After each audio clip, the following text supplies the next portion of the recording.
Este es el informe mundial de la Iglesia de Jesucristo de los Santos de los Últimos Días de octubre de 2022. A continuación, cultura, servicio y patrimonio. Los estudiantes celebran sus raíces mientras forjan su futuro. A la sombra del conflicto, los refugiados encuentran refugio para sus familias e inspiración para sus espíritus. Luego de 48 años, el recién renovado Templo de Washington, D.C. abre sus puertas al público y es rededicado.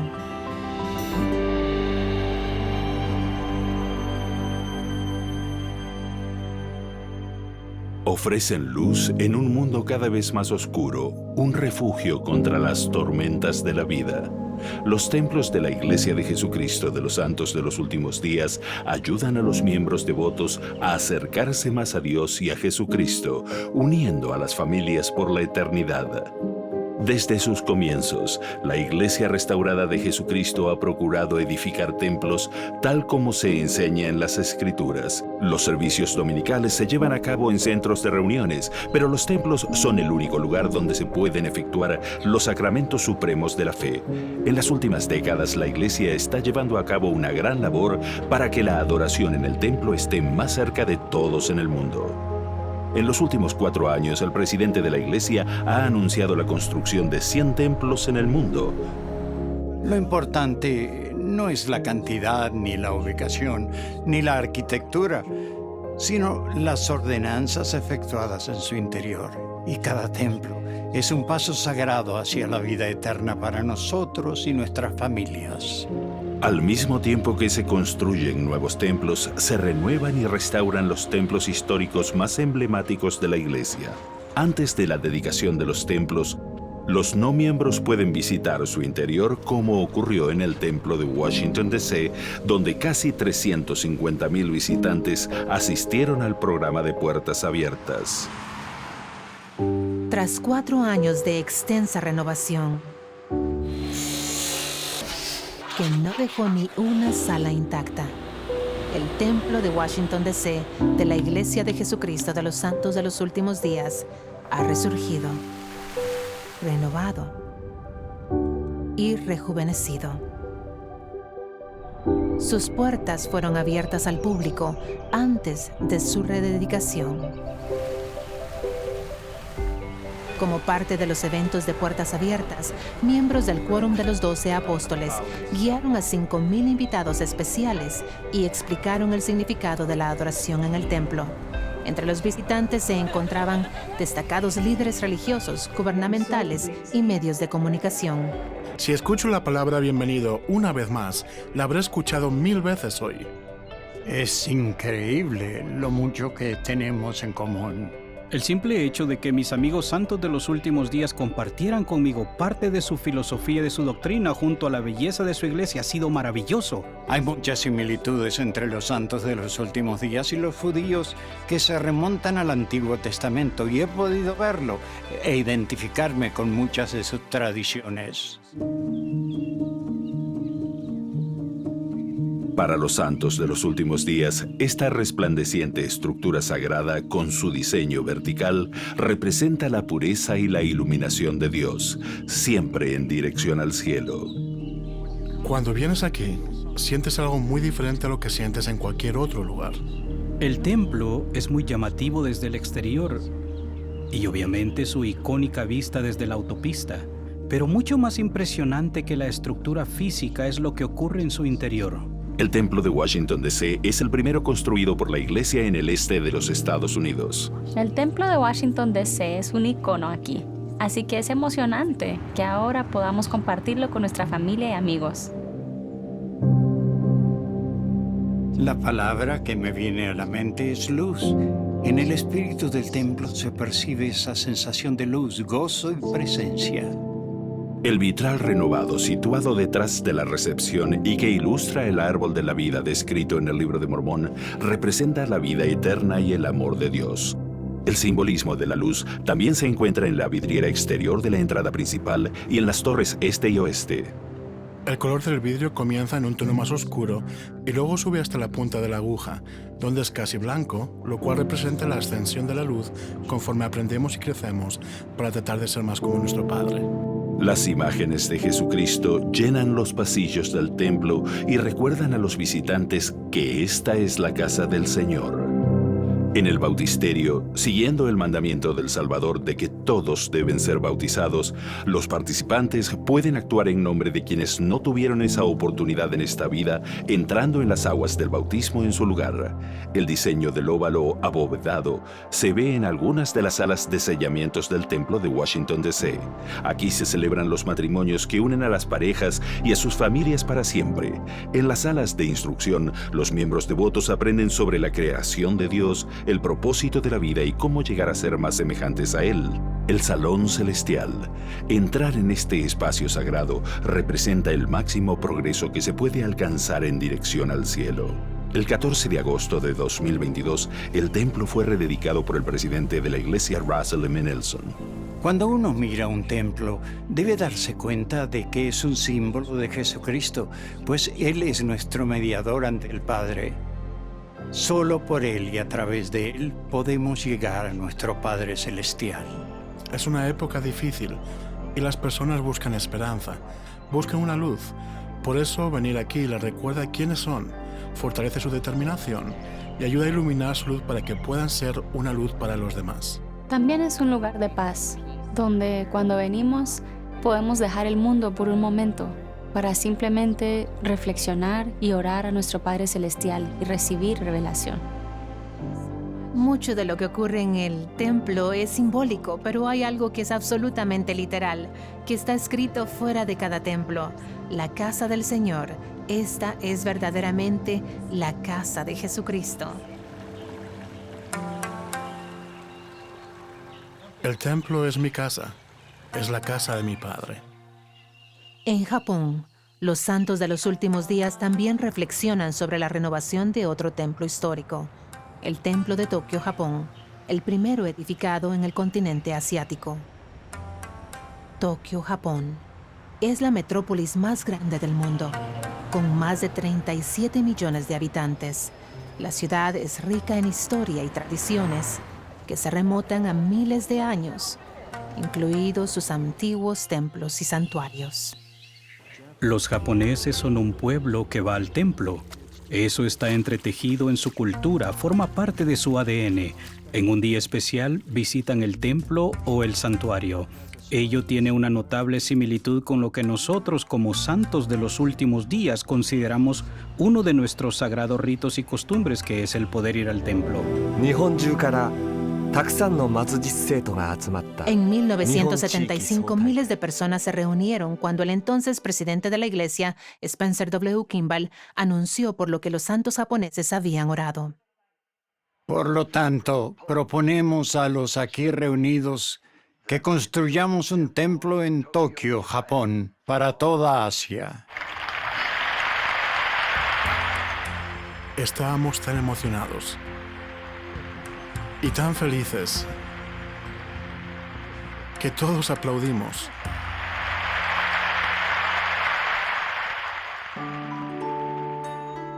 Es algo que atesoramos y nos encanta compartir las cosas que atesoramos. En cuanto pones un pie en los terrenos del templo, un jardín te da la bienvenida con el sonido del agua que fluye suavemente. Las piedras naturales rodeadas de delicada vegetación ofrecen un lugar para sentarse y reflexionar, donde casi se retrocede en el tiempo gracias a los originales faroles Ishidoro. Al entrar en el templo, la sensación de tranquila elegancia invoca un sentimiento de reverencia. Los exquisitos materiales y elegante mobiliario ayudan a los visitantes a enfocarse en asuntos espirituales.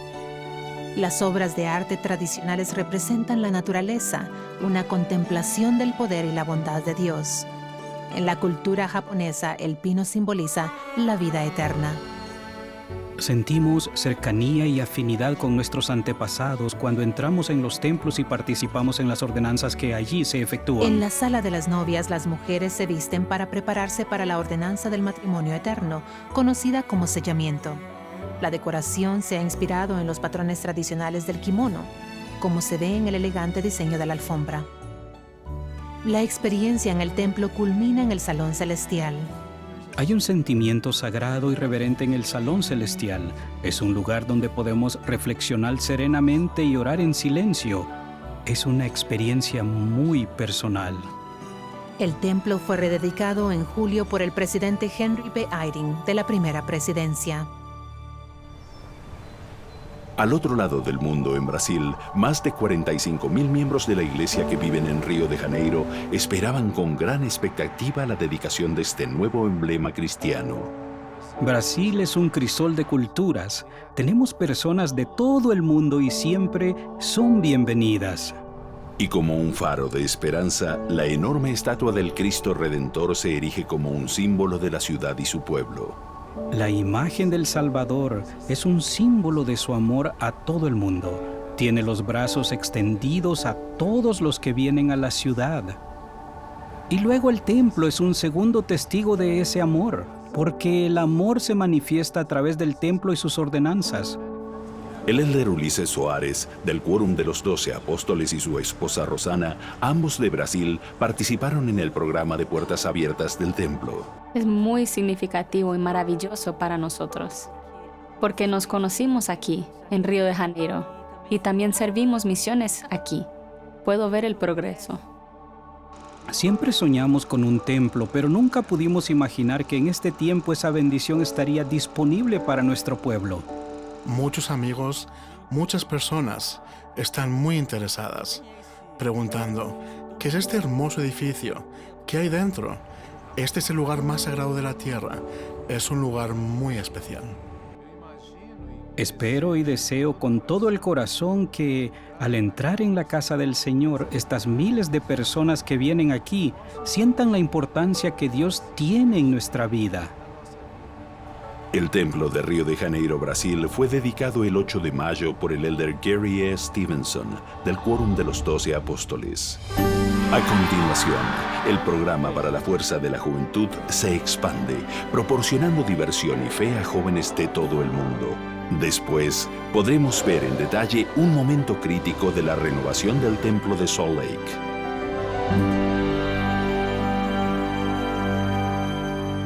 Esta experiencia tiene que ver con su identidad, con su legado, con sus ancestros. El conocimiento de la cultura, la religión, el idioma y el arte son solo algunas de las cosas que los estudiantes de la beca Amos C. Brown pudieron experimentar en su reciente viaje a Ghana. La beca es una colaboración entre la Iglesia de Jesucristo de los Santos de los Últimos Días y la NAACP, que se diseñó para ayudar a los alumnos estadounidenses de diversos orígenes a vivir la cultura de Ghana, aprender acerca de su legado ancestral y convertirse en embajadores de la armonía racial. La beca se creó en honor del reverendo Dr. Amos C. Brown. El Dr. Martin Luther King dijo, nunca habrá hermandad hasta que todos los compañeros estén en el mismo barco. Bienvenidos a casa. ¡Es Camerún! Mientras estaban allí, muchos becarios pudieron trazar sus líneas familiares hasta poblados de África Occidental. Para mí simboliza el comienzo de lo que soy, porque ahora siento que tengo un lugar de origen. Nos entusiasma formar parte de esto. Es una parte importante de nuestra iniciativa para seguir el consejo del presidente Nelson de erradicar el racismo, para comprender las situaciones horribles de nuestra historia que deben ser rectificadas. Y asegurarnos de que la juventud afroamericana lo entienda. En esta primera beca en Ghana, el reverendo Brown, de 81 años, articula la base espiritual para superar la política de división y el valor a largo plazo de amar al prójimo. Cuanto más unidos estemos, más felices seremos. Solo debemos unirnos y decir que somos una familia.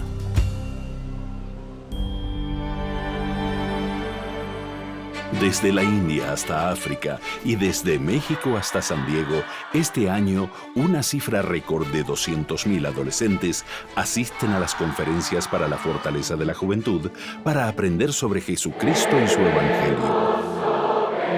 La conferencia de jóvenes se conoce como FSY y está patrocinada por la Iglesia.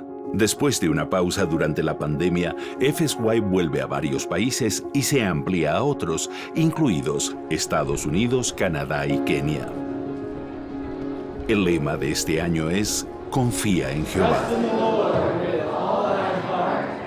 ¿En qué momentos de su vida han recibido respuestas a través de las Escrituras?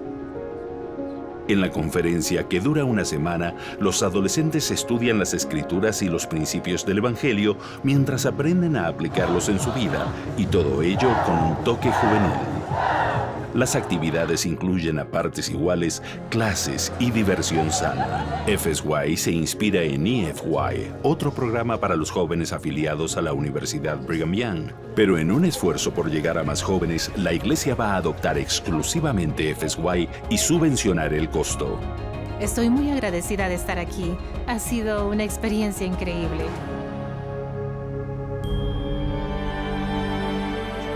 Se trata de abrir las puertas para que otros puedan entrar. Varios miembros de la Comisión de Líderes Religiosos de Nueva York visitaron Utah a mediados de junio. Nueva York es algo único, que sus fuertes comunidades religiosas averigüen cómo pueden unirse. Es un gran ejemplo de un grupo que ha descubierto cómo conseguirlo. La iglesia lo ha sembrado, cultivado y envasado. Los líderes visitaron varios lugares, incluyendo la Manzana de Bienestar, la Biblioteca de Historia Familiar y una reunión con la primera presidencia en la Manzana del Templo. Estoy muy impresionada ahora mismo, un poco abrumada. No ha habido una sola parada que no haya sido absolutamente emotiva para mí. He llorado a cada paso porque esto encarna el amor de Dios. Para concluir, la delegación de Nueva York viajó al campus de la Universidad Brigham Young en Provo, donde se reunió con el elder Quentin L. Cook en la evaluación anual de la libertad religiosa. El ex fiscal general de Nueva York, Robert Abrams, fue galardonado en junio con el premio Thomas L. Kane por sus muchos años tendiendo puentes entre la comunidad judía y los miembros de la Iglesia de Jesucristo de los Santos de los Últimos Días. Nunca soñé que un joven abogado, judío y liberal, fuera a recibir un día un galardón tan maravilloso. El poder de la música para sanar el alma fue el mensaje que compartieron los líderes de la iglesia cuando participaron virtualmente en la Conferencia de Diálogo de Windsor, patrocinada por la Fundación Amar. En todas las religiones y ciertamente en la Iglesia de Jesucristo de los Santos de los Últimos Días, la música es una fuerza muy poderosa. Esta conferencia anual se centra en las causas, los tratamientos y las curas para las personas desplazadas por la persecución religiosa. En el verano de 2014, combatientes de ISIS y sus cómplices locales atacaron a las minorías religiosas que viven en el norte de Irak. Han sufrido mucho y necesitan la sanación y la resiliencia de su música. No conozco ninguna religión que no ore mientras canta. 80 millones de refugiados en el mundo. Estamos decididos a hacer algo al respecto. En abril, la baronesa Nicholson, presidenta de la Fundación Amar, visitó Salt Lake City, Utah, donde pudo experimentar de primera mano el poder de la música cantando en el tabernáculo, en la manzana del templo. Nos sentamos en esos famosos asientos del coro y cantamos de verdad. No sé si tan bien como el coro, y el verdadero organista tocó para nosotros. A continuación, el presidente Nelson celebra un devocional especial y comparte ideas y guía con los jóvenes adultos. Busquen respuestas con el ferviente deseo de creer. Y un nuevo monumento representa y honra a los primeros pioneros negros.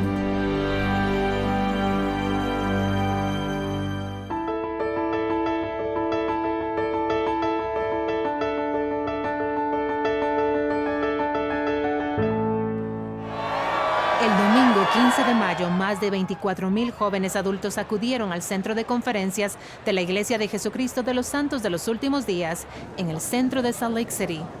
Vi que iba a hablar sobre el futuro y obviamente quiero guía para el mío.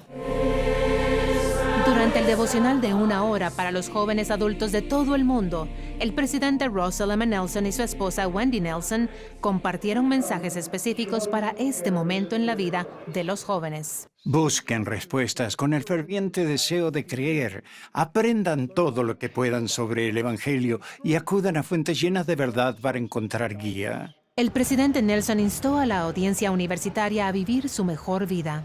Conozcan la verdad de quiénes son. Era la primera vez en al menos 2 años que se invitaba a los jóvenes adultos a reunirse en la histórica manzana del templo. Los invito a recuperar o aumentar lo sagrado en su vida. Y les prometo que su futuro será algo mucho más apasionante que cualquier cosa que puedan creer ahora. Al prepararme para este discurso, he sido bendecido al comprender la importancia mundial de la libertad religiosa. Roma, Italia, es la sede de la segunda cumbre anual de libertad religiosa de Notre Dame, en la histórica Pontificia Universidad Gregoriana. El presidente Dowling H. Oaks, de la primera presidencia, pronunció el distinguido discurso de apertura. Cuando los ciudadanos aprenden a convivir con respeto, pese a las importantes diferencias religiosas, también es más probable que convivan con otros con los que tienen importantes diferencias seculares. El presidente Oaks ha pronunciado hoy un poderoso discurso que nos ha recordado el valor de la libertad religiosa. No es un llamamiento a transigir en la doctrina, sino más bien un ruego de unidad y cooperación en cuanto a la estrategia y la defensa de nuestro objetivo común, la libertad religiosa para todos. Tener a alguien de su talla prestando su prestigio a la importancia de este movimiento es el mayor honor que podría otorgarnos. En la mañana de un hermoso y claro día de primavera en Topsfield, Massachusetts, 5 generaciones de los Smith fueron homenajeadas con la dedicación de un monumento en su nombre.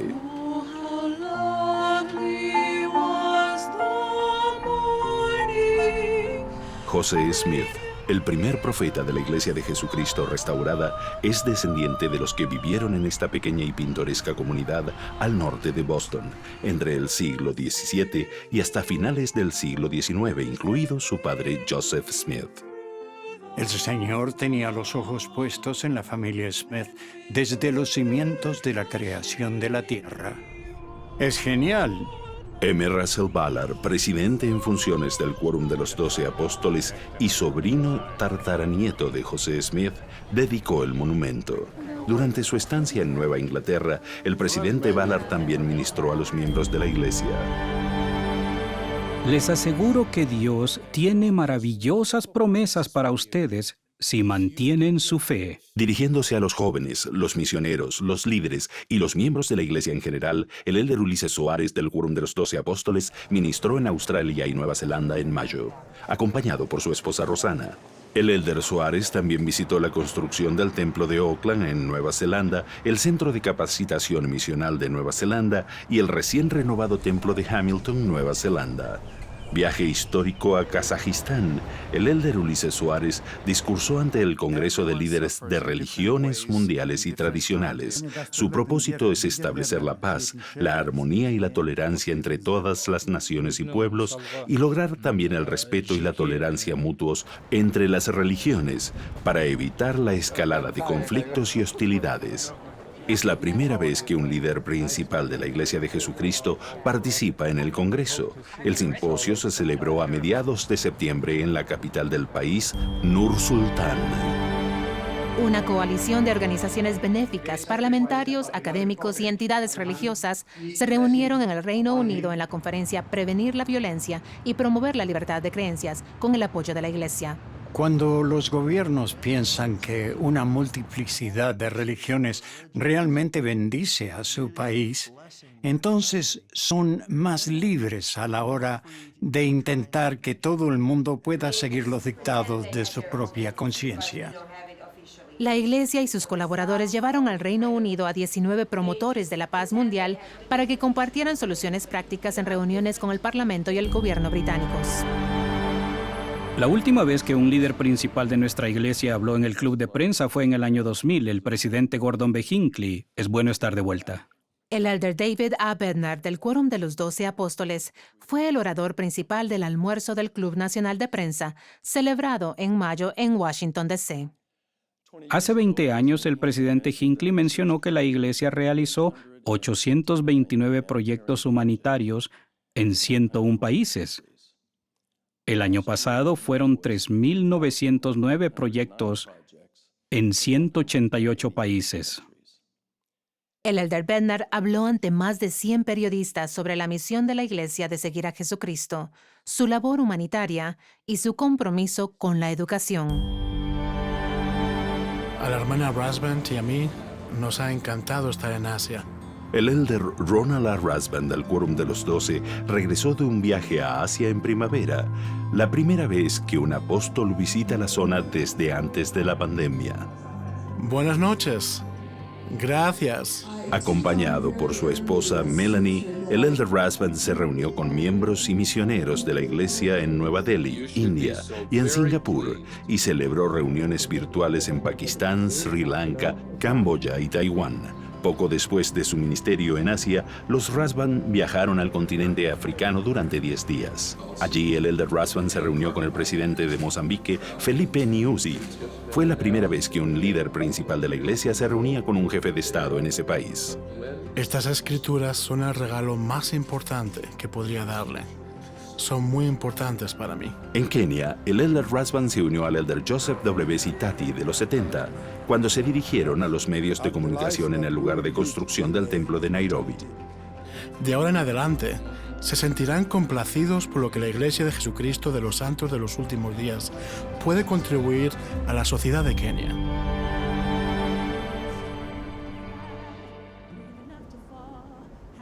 Para conmemorar a los primeros pioneros que llegaron al Valle de Salt Lake en 1847, el presidente M. Russell Ballard del Quórum de los 12 Apóstoles ofreció la oración de dedicación de un nuevo monumento. El monumento fue inaugurado en el Parque Patrimonial Este es el lugar, en Salt Lake City.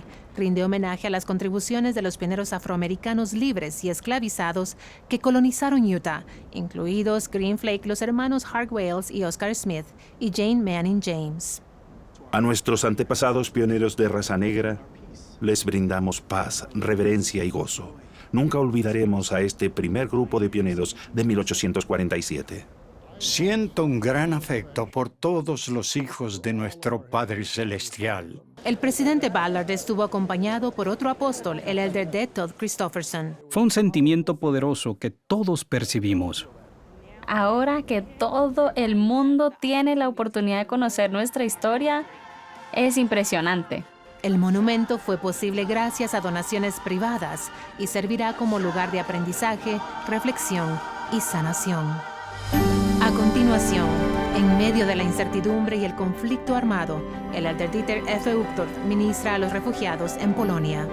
Las donaciones de la Iglesia de cocinas móviles, material escolar y agua potable bendicen innumerables vidas.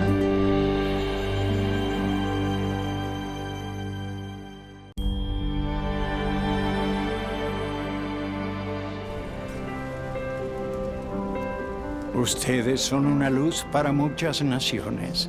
Son ejemplos para que la gente diga, si ellos pueden hacerlo, nosotros podemos hacerlo. En abril, el elder Dieter F. Uchtdorf, que fue también un refugiado, ministró en Polonia a personas que se vieron obligadas a huir del conflicto armado en Ucrania. No solo apreciamos algunas cosas, la comida, un lugar para vivir, sino que también apreciamos cualquier palabra amable, una sonrisa y un abrazo. Desde el inicio del conflicto armado, las congregaciones de toda Europa han dedicado innumerables horas al servicio de las familias desplazadas. Los misioneros de tiempo completo fueron reasignados a servir en centros de acogida y refugios cerca de las fronteras con Ucrania. En Polonia, las congregaciones organizaron cadenas de suministros de donaciones. Cada semana, un miembro de la Iglesia de Ucrania conducía una camioneta con suministros a su afligido país. Varias familias polacas abrieron sus casas a los refugiados ucranianos. Lo primero es tener algo de comer y beber para las personas. Y luego preparamos la cama, el lugar, los recibimos y les damos de comer. Es un momento duro para nosotros, pero esto me ayuda en la vida. En todo el mundo, también en el oeste de Canadá, los miembros de la iglesia organizaron actos de acogida a los refugiados y se asociaron a grupos de otras religiones para recoger donativos. Hasta la fecha, la iglesia ha donado más de 815 toneladas de comida. Más de 1,5 millones de personas en zonas de África, el Caribe y Oriente Medio recibirán ayuda alimentaria gracias a la mayor donación humanitaria individual de la iglesia. En una ceremonia celebrada en Roma el 14 de septiembre, el obispo L. Todd Butch, del Obispado Presidente, presentó una contribución de $32 millones en nombre de la Iglesia a los directivos del Programa Mundial de Alimentos. En los meses venideros, esta ayuda se distribuirá en 9 países muy afectados, sobre todo a sus habitantes más vulnerables, incluidos niños desnutridos y núcleos familiares desplazados. Continúan los esfuerzos de los miembros de la Iglesia para fortalecer las comunidades. El informe anual de 2021 presenta una nueva visión de los proyectos de ayuda humanitaria y del servicio prestado por los santos de los últimos días, que ascienden a 6.8 millones de horas de servicio comunitario en solo un año y casi $1,000 millones en donativos monetarios. Estos esfuerzos tienen un objetivo: mejorar la calidad de vida de todos los hijos de Dios. En todo el mundo, más de 600,000 estudiantes tienen mejores oportunidades de aprendizaje en comunidades como el municipio de Palencia, Guatemala.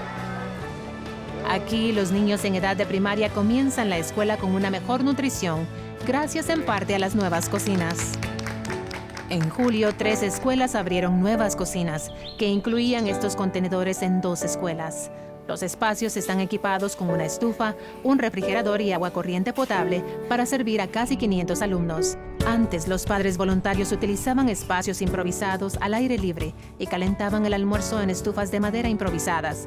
El director de una escuela dijo que las madres carecían de lo esencial como agua corriente para lavar la fruta y la verdura, pero todo eso ha cambiado. En primer lugar, agradecer a la Iglesia de Jesucristo de los Santos de los Últimos Días la donación del contenedor, el cual va a funcionar como cocina para nuestro establecimiento. En la provincia de Maputo, Mozambique, cientos de niños ya no tienen que aprender en edificios ruinosos o a la sombra de los árboles, porque tienen aulas recién construidas. Este proyecto fue posible gracias a la colaboración de la Iglesia y la organización sin fines de lucro No Poor Among Us. En el norte del Líbano, 1,500 niños se sorprendieron al recibir mochilas llenas de material escolar como parte de una campaña de regreso a la escuela. En Kenia, los alumnos de la escuela primaria Bindeni tienen nuevas escrituras y aulas. De los 1,700 alumnos, la mitad son cristianos y la otra mitad musulmanes. Las donaciones permitirán a los alumnos musulmanes aprender con el Corán, mientras que a los alumnos cristianos se les enseña con la Biblia. En Chiapas, México, la ampliación de 1,800 metros de una tubería de agua lleva agua potable a miles de niños que viven en la comunidad rural de El Chanal y sus alrededores.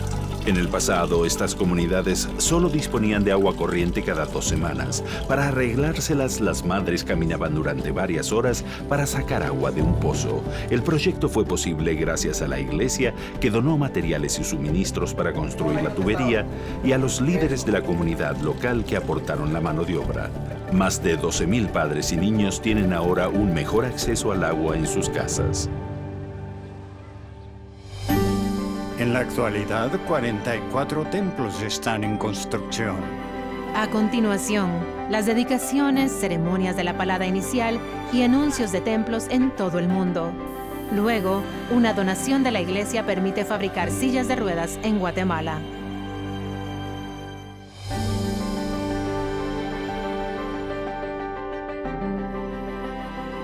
En la actualidad, 44 templos nuevos están en construcción y más se están renovando. En la Conferencia General de abril de 2022, el presidente Russell M. Nelson anunció la construcción de 17 nuevos templos en todo el mundo. Wellington, Nueva Zelanda. Brazzaville, República del Congo. Barcelona, España. Birmingham, Reino Unido, Cusco, Perú, Maceió y Santos, Brasil, San Luis Potosí y Ciudad de México, Benemérito, México, Tampa, Florida, Knoxville, Tennessee, Cleveland, Ohio, Wichita, Kansas, Austin, Texas, Missoula, Montana, Montpelier, Idaho y Modesto, California. Además de los nuevos templos anunciados, se dedicaron varios templos. El 22 de mayo, el templo de Jigoguam fue dedicado por el elder David A. Bednar, del Quórum de los 12 Apóstoles. Es el primer templo construido en las islas de Micronesia. En junio, el elder Neil L. Anderson, del Quórum de los 12 Apóstoles, dedicó el templo de Praia, Cabo Verde. Situadas a unos 560 kilómetros de la costa de África Occidental, en las islas de Cabo Verde viven más de 15,000 miembros de la iglesia. En junio, después de una importante renovación, el templo de Hong Kong fue rededicado por el elder Gary W. Gong de los 12. El templo de Hong Kong fue dedicado originalmente en 1996 por el entonces presidente Gordon B. Hinckley. Además de las dedicaciones, desde abril se ha dado la balada inicial en estos templos: Bahía Blanca, Argentina; Grand Junction, Colorado; Lyndon, Smithfield y Ephraim, Utah; Elko, Nevada; Burley, Idaho; Farmington, Nuevo México; Yorba Linda, California; y Lubumbashi, República Democrática del Congo. Al regresar, la Organización de la Sociedad de Socorro celebra 180 años. La cuarta temporada de la serie de videos del Libro de Mormón comparte la luz del misterio de Cristo en las Américas, y una nueva exposición en el Museo de Historia de la Iglesia comparte el testimonio a través del arte. Esto y más en las noticias.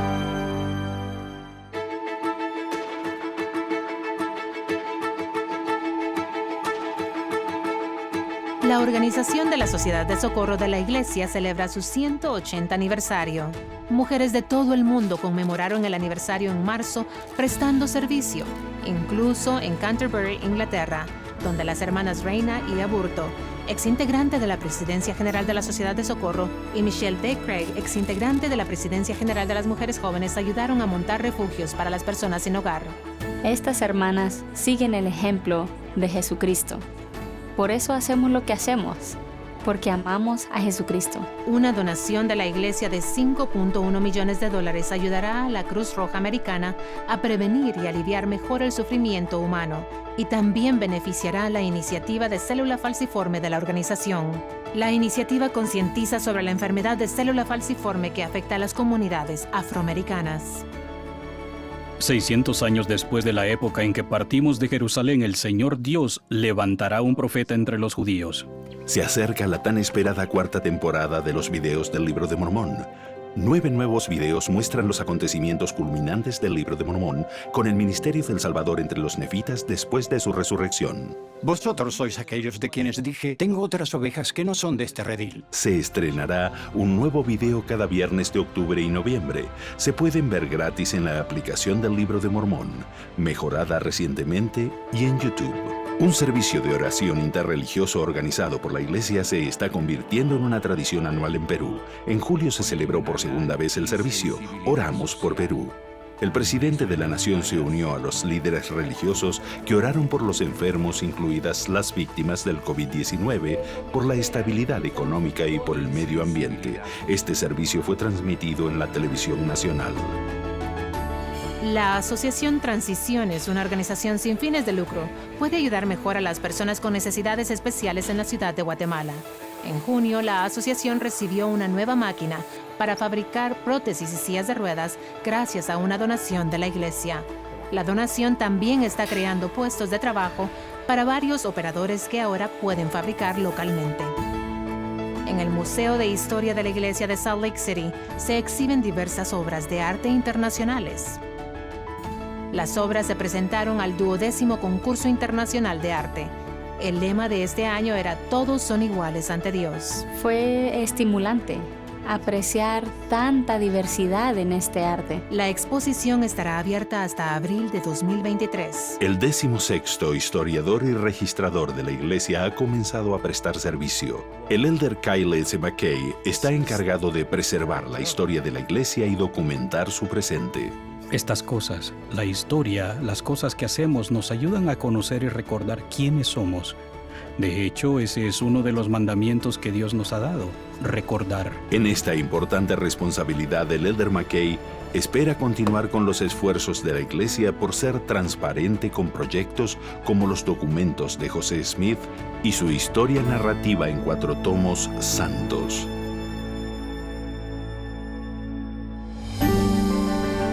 Es uno de los trabajos más difíciles que se realizan aquí, la excavación manual con precisión láser debajo de millones de kilos de piedra. Las mejores sísmicas están asentando la renovación del templo de Salt Lake sobre una base segura, centímetro a centímetro.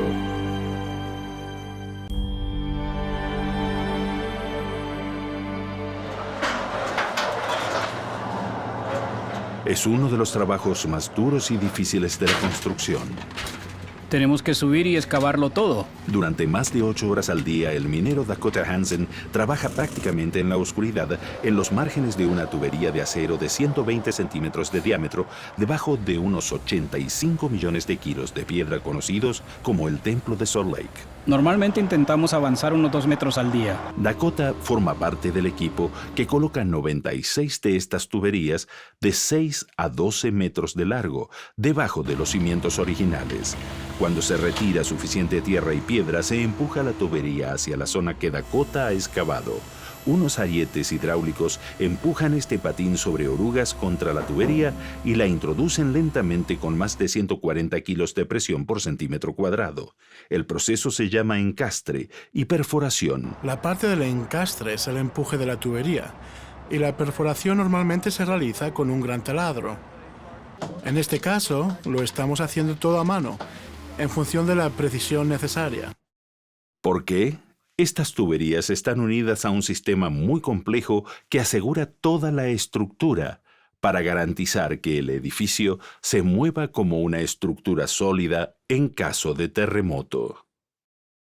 La precisión necesaria en el encastre y perforación es crítica para un futuro componente que bajará desde el tejado, otro conjunto de cables de postensión que se están perforando desde la parte superior de las agujas hasta el fondo entre estas cajas de encastre y perforación. Estas barras de refuerzo se construyen fuera de la obra y se colocan con una grúa y aportan más resistencia para soportar el peso del templo. Estos conductos del interior de la jaula albergan cables para ayudar a suspender ese peso. Tenemos el cableado y queda un poco cubierto de este modo. En el futuro, cuando lo tensemos, se elevará y hará presión contra la tubería. Una vez insertadas las jaulas, se colocará una tapa como esta en los extremos exteriores e interiores. En este paso se bombea cemento en la tubería de acero hasta su capacidad antes de taparla. Una vez completado, el proceso de encastre y extracción de material llevará la mejora sísmica un paso más cerca de la siguiente fase. Conforme excavemos y bajemos, instalaremos una gran y pesada zapata de hormigón y luego los aislantes de base. 98 de estos aislantes quedarán debajo de los gatos y tubos que pueden soportar más de 3,5 millones de kilos cada uno y actúan como cojinetes para mantener el templo seguro en terremoto. Encima de los aislantes está la viga de transferencia que engancha el sistema de gatos y perforaciones. Las gigantescas vigas reforzadas se colocarán en estas aberturas para dar fortaleza y soporte. Y todo esto funciona como un sistema completo para crear unos nuevos cimientos para el templo. Es algo esencial en ese sistema. Todo lo que entra aquí ahora es clave para sostener al templo al final. Es uno de los trabajos más difíciles que se realizan. Los equipos de perforación y de corte se dedican a la difícil tarea. La implicación histórica tampoco pasa desapercibida para estos hombres que dedican largas horas a hacer su parte. Este es un ícono para el mundo. Queremos asegurarnos de que no se mueva nunca. Es un proyecto único que no volveremos a ver. Es una oportunidad única en la vida. Es realmente un honor formar parte de esto. Este ha sido el Informe Mundial de la Iglesia de Jesucristo de los Santos de los Últimos Días, de octubre de 2022. Para ver el informe mundial en línea, visite newsroom.churchofjesuschrist.org. Y para ver las versiones completas de estas historias, visite el canal de la Sala de Prensa de la Iglesia en YouTube.